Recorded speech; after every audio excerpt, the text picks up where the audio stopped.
오늘 함께 은혜 받으실 생명 양식은 출애굽기 20장 1절에서 3절까지 말씀입니다.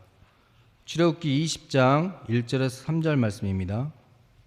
하나님이 이 모든 말씀으로 일러 가라사대 나는 너를 애굽 땅 종되었던 집에서 인도하여 낸 너의 하나님 여호와로라. 너는 나 외에는 다른 신들을 내게 있게 말지니라. 이는 하나님의 말씀이니라. 아멘. 저는 오늘부터 성경을 중심으로 십계명을 강의하도록 하겠습니다. 저희 교회를 세우신 박윤식 원로 목사님께서 쓰신 구속사 시리즈 제7권 영원한 만대 언약에 나오는 그 십계명의 내용을 가지고 잘 정리해서 매주 수요일마다 설교하도록 하겠습니다. 십계명은 모세가 시내산에서 제4차로 입산하기 직전 아침에 하나님께서 이스라엘 백성들에게 선포하신 말씀입니다. 제4차로 입산하는 그날 아침에 입산하기 직전에 하나님께서 전체 이스라엘 백성들에게 선포하신 말씀이죠. 이때가 주전 1446년 3월 6일이 되겠습니다. 이스라엘 백성들이 출애굽한 때로부터 50일, 출애굽한 후 50일째 되는 날에 하나님께서 십계명을 주셨죠. 그러므로 신약의 오순절이 성령을 받은 날이라면 구약의 오순절은 하나님의 말씀 십계명을 받은 날이다 하는 것을 알 수가 있습니다. 하나님께서는 이것을 통해서 성령과 말씀이 같이 역사한다는 것을 우리에게 가르쳐 주는 거죠. 사도행전 10장 44절 말씀 보니까 하나님의 말씀을 듣는 자들에게 성령이 임하셨죠. 하나님 말씀을 들을 때 성령이 임하시고 또 성령이 임하시는 그곳에 하나님 말씀이 강하게 역사한다는 것을 가르쳐주고 있는 것입니다. 십계명은 히브리어로 무엇이라고 하느냐? 아세레트 하데바림이라고 합니다. 아세레트 하데바림. 이것은 열 말씀들 이런 뜻이죠. 열 말씀들. 물론 십계명이 10개의 계명으로 이루어져 있지만은 열이라는 뜻은 완전수, 충만한 수를 가리키죠. 가득 찬 수예요. 그러므로 열 말씀들이라는 것은 이 십계명이 바로 완전한 말씀들이다, 온전한 말씀들이다 하는 것을 의미하는 것입니다. 이제 저는 오늘부터 첫 번째 계명부터 매주 수요일마다 한 계명씩 증거하도록 하겠습니다. 큰 첫 번째로 제1계명의 해석입니다. 제1계명의 해석. 첫째 계명은 출애굽기 20장 3절과 신명기 5장 7절에 기록되어 있죠. 출애굽기 20장 3절, 신명기 5장 7절. 너는 나 외에는 다른 신을 내게 있게 말지니라, 이렇게 말씀하고 있습니다. 첫 번째로 너는 이라고 말씀하고 있죠. 너는 히브리어로 레카. 신명기 5장 7절에는 내게로 번역되어 있죠. 내게. 여기 너는 누구입니까? 바로 오늘 본문 출애굽기 20장 2절 말씀 보니까 애굽에서 종되었던 집에서 인도함을 받은 너예요. 애굽 땅에서 종으로 있었잖아요. 그 애굽 땅에 종되었던 집에서 구원받은 너를 가리키는 것입니다. 인간의 힘으로는 도저히 구원받을 수 없는 상황 속에 놓여 있었는데 오직 하나님의 강권적인 역사로, 주권적인 역사로, 하나님의 전능하신 능력으로 구원받은 너라는 거죠. 그러므로 이제 너는 하나님의 명령에 순종하고 하나님의 계명을 지키는 것이 당연하다는 말씀입니다. 오늘날 우리도 구원받은 것이 우리 힘으로 된 것이 아닙니다. 우리가 오직 하나님의 은혜로 예수 그리스도를 믿음으로 우리가 구원받은 거예요. 예수님의 십자가의 피에 대속이 없이는 우리가 어찌 지옥에서 천국으로 옮길 수가 있겠습니까? 오늘 우리도 우리의 힘으로 도저히 구원받을 수 없는 상황에서 구원받았다면 이제 우리를 구원하신 하나님의 명령, 하나님의 계명을 지켜야 된다는 거죠. 두 번째, 나 외에라고 말씀하고 있죠. 나 외에. 히브리어로 알파나야.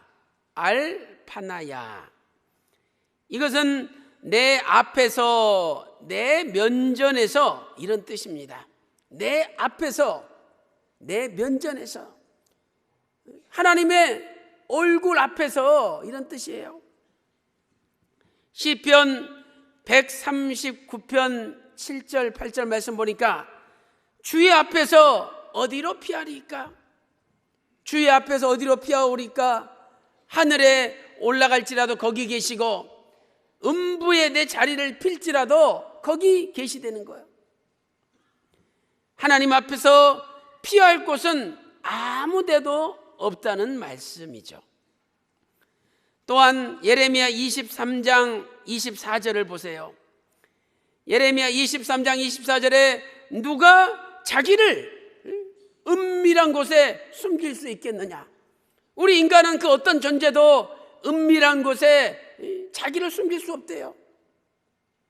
어리석은 인간들은 남몰래 죄를 지으면서 야, 아무도 보지 않는구나 생각하죠.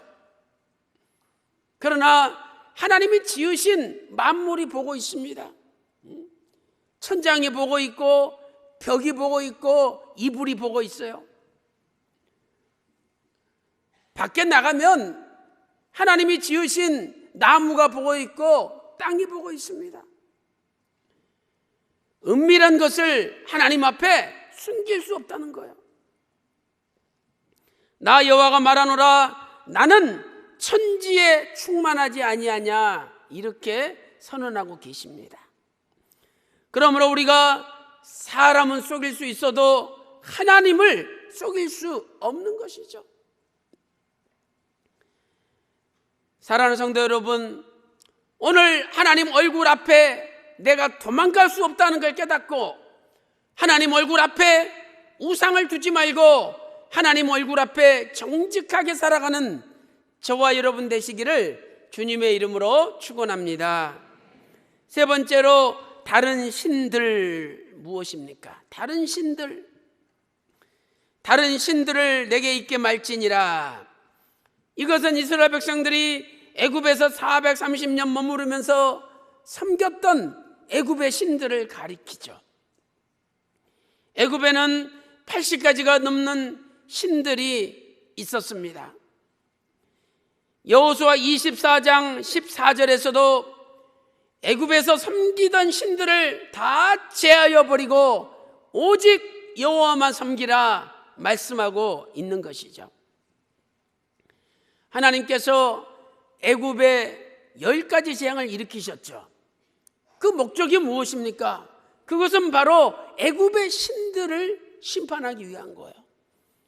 10가지 재앙을 통해서 애굽의 신들을 하나님이 심판하신 거죠. 우리는 이 말씀을 출애굽기 12장 12절과 민수기 33장 4절에서 찾아볼 수가 있는 것입니다. 네 번째로 있게 말지니라. 말진이라는 단어는 히브리어 한 단어로 로죠. 이것은 절대 부정, 강한 부정을 나타내는 강력한 단어예요. 절대로 있어서는 안 된다는 거죠. 또한 있게라는 단어는 히브리어 하야라는 동사의 미완료형입니다. 그러므로 이것은 계속적으로 다른 신들이 절대 있어서는 안 된다는 뜻이에요. 다른 신들이 계속적으로 절대 있어서는 안 된다라는 뜻이죠. 이사야 44장 6절에 나 외에 다른 신은 없느니라 선포하고 있습니다. 신명기 4장 35절이나 열왕기상 8장 60절에도 하나님 외에 다른 신은 없다라고 선포하고 있습니다. 사랑하는 성도 여러분, 오늘 우리도 이 말씀을 명심하고 하나님 얼굴 앞에 다른 신들이 없게, 하나님 얼굴 보고 있는데 다른 신들이 있어서는 안 된다는 거예요. 하나님 얼굴 앞에 다른 신을 두지 않는 저와 여러분이 되시기를 주님의 이름으로 축원합니다.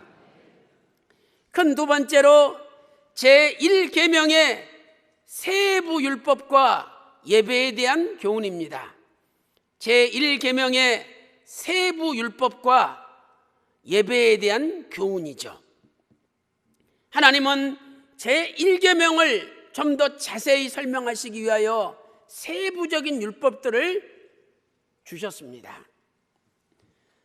참고적으로 여러분 노트에 적으시기 바랍니다. 제1계명의 세부율법. 먼저 출애굽기 22장 18절과 20절이죠. 22장 18절, 20절. 또 29절부터 31절까지입니다.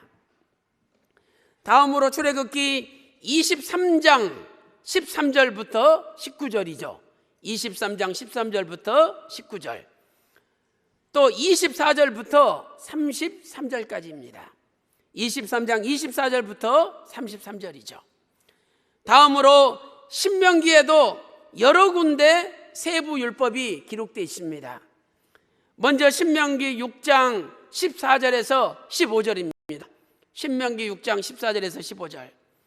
또 신명기 12장 2절부터 13장 18절까지죠. 12장 2절부터 13장 18절까지입니다. 다음으로 신명기 17장 1절부터 7절이죠. 신명기 17장 1절부터 7절. 그리고 신명기 18장 9절부터 14절입니다. 신명기 18장 9절에서 14절. 여기에서 하나님을 어떻게 섬겨야 되는지를 세부적으로 잘 말씀해 주고 있습니다. 이렇게 제1계명은 예배에 대해서 교훈하고 있는데 그 중에서도 예배의 대상이 누구인지를 말씀하고 있습니다. 예배의 대상이 누구이냐? 우리의 절대적인 예배의 대상은 오직 유일하신 하나님밖에 없습니다. 삼위일체 하나님, 유일하신 참 하나님밖에 없다는 거예요. 그런데 우리는 추모 예배다, 무슨 추도 예배다 하면서 죽은 조상들을 섬기는 예배를 할 때가 있다는 거예요. 이것은 심각한 우상숭배입니다. 왜?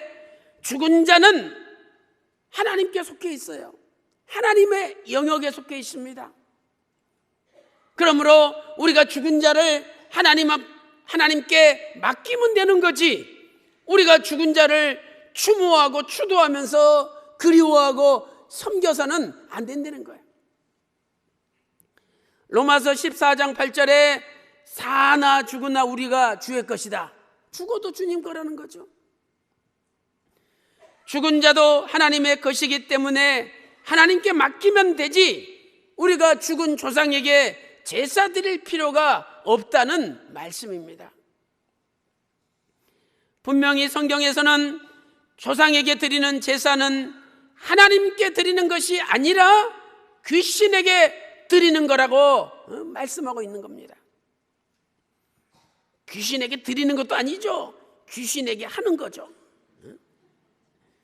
고린도전서 10장 20절 말씀 보세요.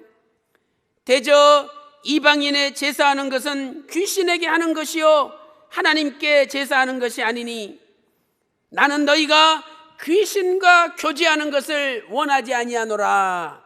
고린도전서 10장 20절에 말씀하고 있습니다.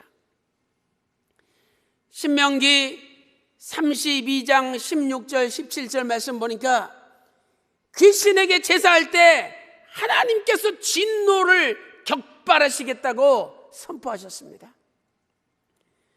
열왕기하 17장 35절 보세요. 너희는 다른 신을 경외하지 말며 다른 신에게 제사하지 말라라고 열왕기하 17장 35절에 분명히 말씀하고 있습니다. 사랑하는 성도 여러분, 오늘 우리도 이 말씀을 명심하고 세상의 그 어떤 것에도 제사하지 말고 오직 살아계신 하나님께만 예배드리는 저와 여러분 되시기를 주님의 이름으로 축원합니다. 큰 세 번째로 제1계명을 범한 자의 최후입니다. 제1계명을 범한 자의 최후. 먼저 첫 번째로 사울을 들 수가 있죠. 사울 왕이 제1계명을 범했어요. 블레셋 군대가 수넴에 진을 치고 있을 때 사울 왕에게 큰 두려움이 임했습니다. 그래서 야, 가서 신접한 여자를 찾으라 명령하죠. 사무엘상 28장 7절에 신접한 여인을 찾으라, 내가 그 여자한테 가서 물으리라 명령합니다. 레위기 19장 31절 보니까 신접한 자와 박수를 믿지 말며 그들을 추종하여 스스로 더럽히지 말라 하나님 명령하셨어요. 그러나 이 말씀을 어기고 사울 왕은 신접한 자를 찾아가서 사무엘을 불러내라, 그리고 거짓 사무엘을 나타났을 때 미혹당했어요. 이렇게 하나님 말씀에 불순종한 사울 왕의 종말은 너무나 비참했습니다. 사무엘상 31장 6절 말씀 보니까 사울 세 아들 사울의 병기든 자 모든 사람이 그날에 다 한꺼번에 죽으니라 함께 죽었다라고 말씀하고 있지 않습니까? 두 번째로 여로보암 왕을 들 수가 있죠. 여로보암 왕이 북이스라엘을 세운 왕이죠. 주전 930년 솔로몬 왕이 죽고 나라가 두 개로 쪼개졌어요. 남쪽 유다는 르호보암이 시작했고 북쪽 이스라엘을 10지파와 함께 여로보암이 시작했습니다. 여로보암이 이렇게 보니까 나라가 쪼개졌지만 백성들이 예루살렘에 가서 예배 드리려고 다 내려가는 거예요. 그래서 베델과 단에다가 우상을 만들어가지고 금송아지를 만들어가지고 숭배하게 한 거예요. 열왕기상 12장 26절부터 30절에 말씀하고 있죠. 이것이 여로보암 집안 전체의 죄가 됐어요. 그래서 하나님께서는 여로보암만 망하는 것이 아니라 집안 전체가 망하게 하신 거예요. 열왕기상 13장 34절을 보세요. 열왕기상 13장 34절에 이 일이 여로보암 집에 죄가 되어 그 집이 지면에서 끊어져 멸망케 되었나니, 이 일이 여로보암 집안의 죄가 되어가지고 집안 전체가 멸망받고 끊어지게 되었다라고 말씀하고 있지 않습니까? 열왕기상 14장 9절에서도 다른 신을 만들며 우상을 부어 만들어 나의 노를 격발하고 나를 네 등 뒤에 버렸도다. 하나님을 등 뒤로 버려버렸다는 거예요. 이렇게 1계명을 범한 자의 최후는 너무나 비참합니다. 사랑하는 성도 여러분, 오늘 우리도 하나님을 우리 등 뒤로 버리는 그런 우를 범해서는 안 된다는 겁니다. 여러분들이 예배를 소중히 생각해야 돼요. 벌써 예배 드리는 게 귀찮아지고 예배 때 모리아 올라가기가 싫은 거예요. 그냥 책상에서 사무실에서 편안하게 예배 드리는 걸 즐겨하고, 그 순간부터 하나님을 내 등 뒤로 던져버리는 거예요. 우리가 하나님 거룩하신 전 앞에 나와서 하나님을 바라보고 하나님 앞에 무릎 꿇고 겸손하게 엎드려서 예배를 드려야죠. 내가 예배를 드리는 것이 아니라 예배를 구경하고 예배를 보는 순간부터 나는 하나님을 내 등 뒤로 던져버리는 거예요. 잘 생각해 보십시오. 내가 예배에 소홀해지는 순간부터 나는 벌써 하나님을 내 등 뒤로 던져버리는 거예요. 그래서 하나님께서 여로보암 집안 전체를 멸망시켰다라고 말씀하고 있습니다. 큰 네 번째로 제1계명의 구속사적인 교훈입니다. 제1계명의 구속사적인 교훈. 첫째로 에덴 동산과 제1계명에 대하여 살펴보도록 하겠습니다. 에덴 동산과 제1계명. 아담과 하와가 에덴 동산에 있었죠. 그들에게 있어서 그들이 예배 드려야 될 유일한 대상은 살아계신 유일하신 참 하나님이에요. 오직 여호와 하나님 한 분뿐이었죠. 창세기 2장 7절에 여호와 하나님이 아담을 지으셨습니다. 창세기 2장 8절에 여호와 하나님이 동방의 에덴을 창설하시고 아담을 거기에 두셨습니다.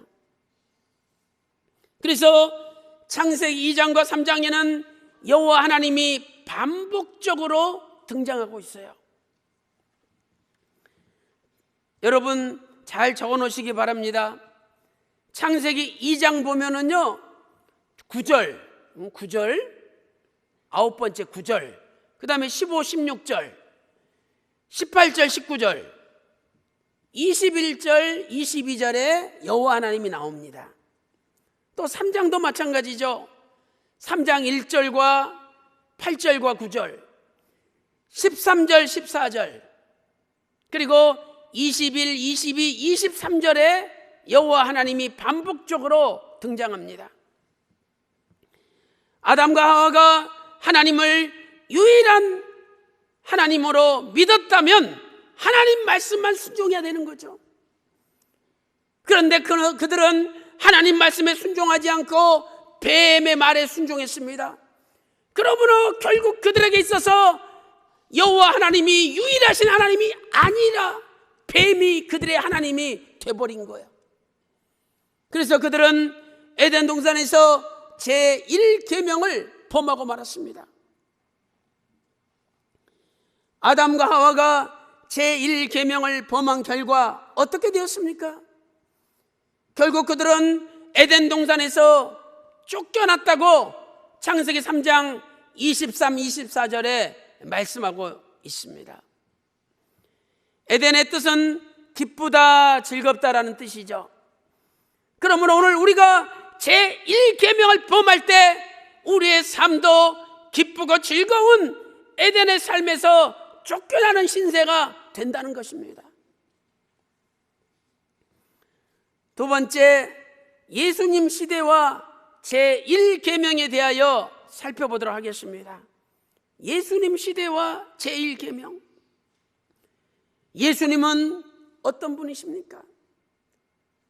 예수님은 성자 하나님이에요. 하나님께서 말씀이 육신이 되어 이 땅에 오신 분이죠. 요한복음 1장 1절에 태초에 말씀이 계시니라. 요한복음 1장 14절에서 그 말씀이 육신이 되어 우리 가운데 거하셨죠. 그래서 예수님께서는 나와 아버지는 하나다라고 요한복음 10장 30절에 선포하셨어요. 그랬더니 31절에 돌을 들어서 예수를 죽이려고 했죠. 32절에 예수님께서 야, 내가 뭘 잘못했다고 나를 죽이려 하느냐?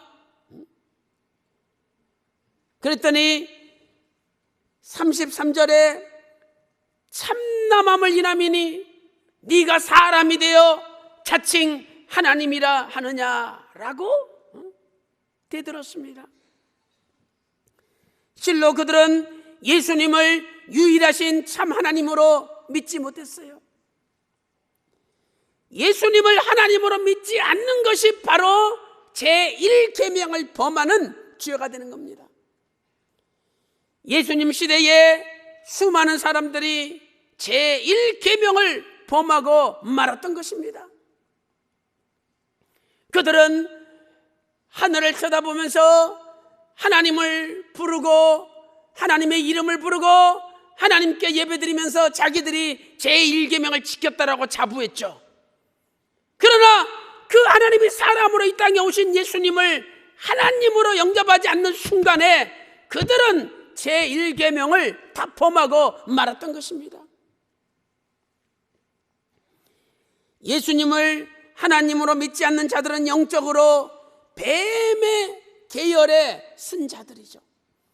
그래서 예수님께서 요한복음 8장 44절에 너희는 네 아비 마귀에게서 났다, 너희들의 아비가 다 마귀라고 선포하셨던 거예요.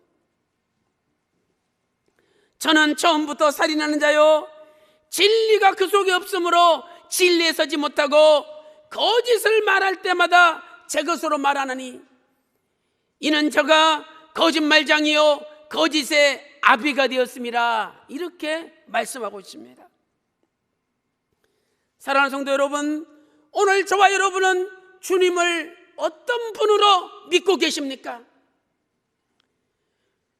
주님이 나를 구원하러 이 땅에 오신 하나님이셨다, 이렇게 믿을 때 우리가 십계명을 범하지 않는 거예요.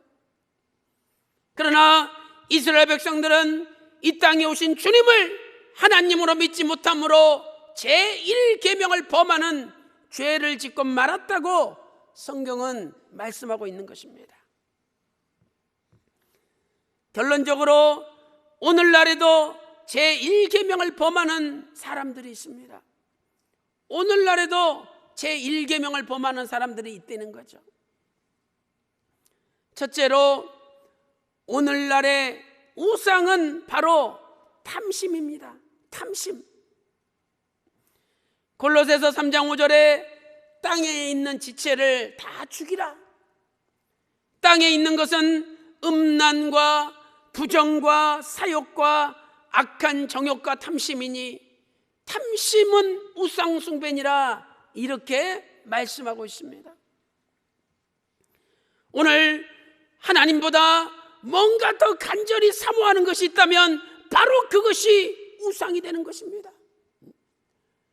하나님보다 먼저 간절히 사모하는 것이 있다면 바로 그것이 우상이 되는 거예요.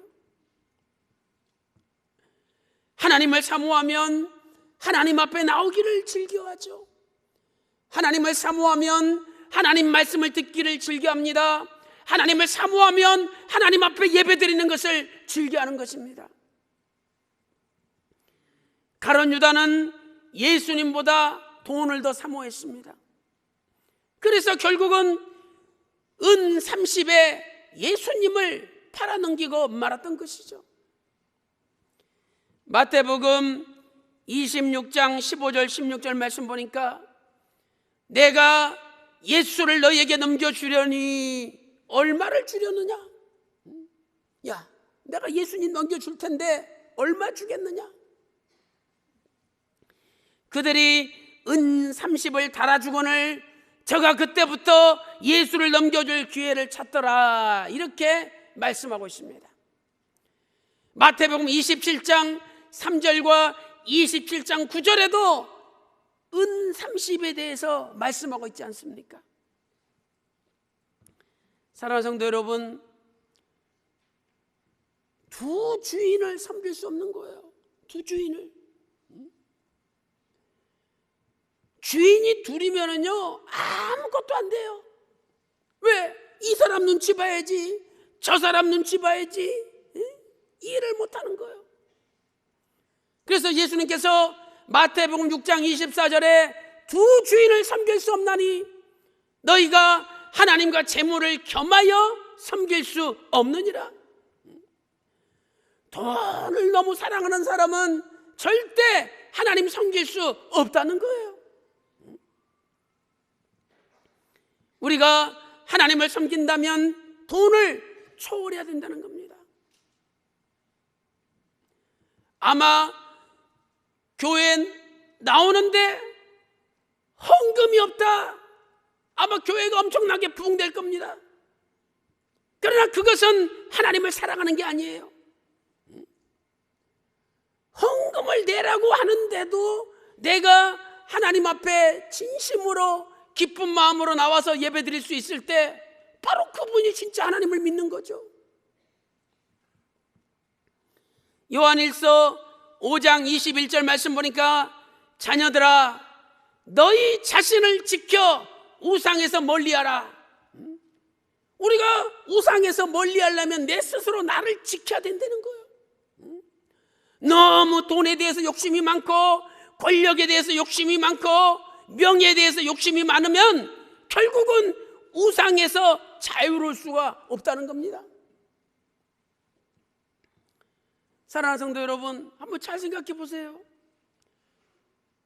솔직히 저와 여러분이 지금부터 10년 전, 20년 전, 30년 전에 살던 것과 지금 내가 사는 것을 비교해 보세요.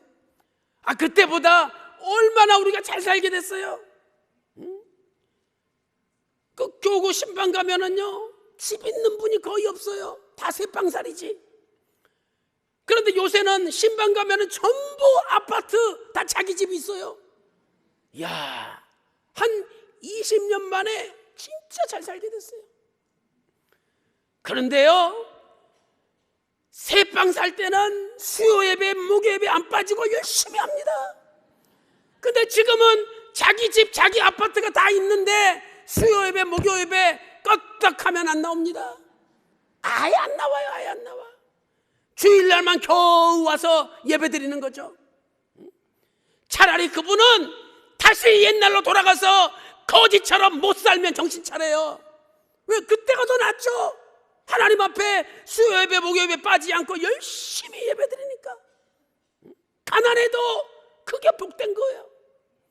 근데 지금은 잘 살고 부자가 되고 넉넉해졌는데 뭐 이제 놀 것도 많고 갈 데도 많고 만날 사람도 많고 먹을 것도 많고 그러다 보니까 수요일 한두 번 빠지고 목요일 빠지고 이제 안 나옵니다. 그러니 어느 게 더 진짜 복된 삶입니까? 그래서 잘 살고 돈 많다고 좋은 게 아니에요. 잘 살고 돈 많고 예배 빠지지 않고 열심히 하나님 앞에 섬기면은 그분은 진짜 하나님이 기뻐하시죠. 그런데 사람은요, 돈 많아지고 여유가 있다 보면은요 꼭 죄짓게 되고 딴 것을 생각하는 거예요. 가난할 때는요 아예 없으니까 죄도 못 져요. 뭐 있어야 죄를 짓지.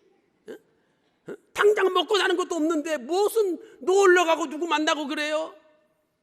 근데 이제는 여유가 있으니까 자꾸만 딴 짓을 생각하는 거예요. 사랑하는 성도 여러분, 예배를 멀리하면 안 돼요. 벌써 여러분 마음속에 예배가 멀어지는 순간에 내가 지금 하나님과 거리가 멀어져 있는 거예요. 모리아에 올라가서 그러나 직접 목사님 얼굴 보면서 예배 드려야지. 직접 성가대 찬양하는 거 내가 들어야지. 벌써 마음이 가깝잖아요. 그런데 이상하게 올라가기 싫어. 딱 팔 하나 꼬고 그냥 인터넷 검색하듯이 예배 드리는 거예요. 거기에 무슨 하나님의 은혜가 역사하시고 하나님의 말씀이 역사하겠습니까? 정말 사모해야 돼요. 정말 사모해야 돼요. 그래야 하나님께서 불쌍히 여겨주시고 그분에게 은혜를 주시는 겁니다. 사랑하는 성도 여러분, 오늘 우리는 나도 모르게 탐심에 빠져서 일계명을 범하고 살 수 있다는 거예요. 그래서 오늘 진심으로 회개하고 너는 내 얼굴 앞에 다른 신이 있게 말지니라, 이 말씀 명심하시고 오직 예수 그리스도, 아버지 하나님, 성령 하나님, 삼위일체 하나님만이 여러분의 유일하신 참 하나님이 되시기를 주님의 이름으로 축원합니다. 두 번째로, 오늘날의 우상은 다원주의입니다. 다원주의. 하나님을 인정하죠. 인정 안 하는 게 아니에요. 인정해요. 그러나 다른 종교나 다른 신들도 다 같이 인정하는 타협주의가 있습니다. 적당주의, 타협주의가 있는 거죠. 이것은 종교 다원주의요 혼합주의입니다. 오직 예수님에게만 구원이 있는 겁니다. 그런데 다른 종교에도 구원이 있음을 인정하는 것은 명백한 우상숭배요, 명백한 잘못입니다. 산은 어디로 올라가든지 다 정상에 만나게 돼 있어. 어느 종교 믿든지 결국은 만나게 돼 있어. 그럴듯하게 이야기합니다. 아니, 그러면 예수님께서 내가 곧 길이요 라는 말씀이 없어야죠.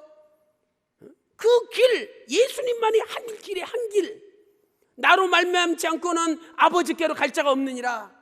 그러니까 예수님의 길이 아니면 아버지께 못 간다는데 왜 아무 길이나 산 어디든지 올라가면 정상에서 만난다, 이런 인간들을 현혹하는 혼합주의 논리를 만들어냅니까? 요한복음 17장 3절에서 영생은 곧 유일하신 참 하나님과 그의 보내신 자 예수 그리스도를 아는 것이라고 말씀하고 있습니다. 또한 사도행전 4장 12절에 구원을 얻을 만한 이름은 없다, 오직 예수님의 이름으로만 구원받는다라고 선포하고 있습니다. 사랑하는 성도 여러분, 오늘 우리는 제1계명을 다시 한번 묵상하면서 나에게 하나님 아버지보다 내가 더 사랑하는 무엇인가, 하나님 아버지보다 더 사랑하는 어떤 사상과 이념과 주의는 없는가, 다시 한번 나를 돌이켜보는 가운데에 예배에 나태했던, 예배를 귀하게 사모하게 생각하지 못했던 과거의 모든 죄를 회개하고 이제 예배에 더 열심을 내고 더 충성하는 저와 여러분 다 되시기를 주님의 이름으로 축원합니다.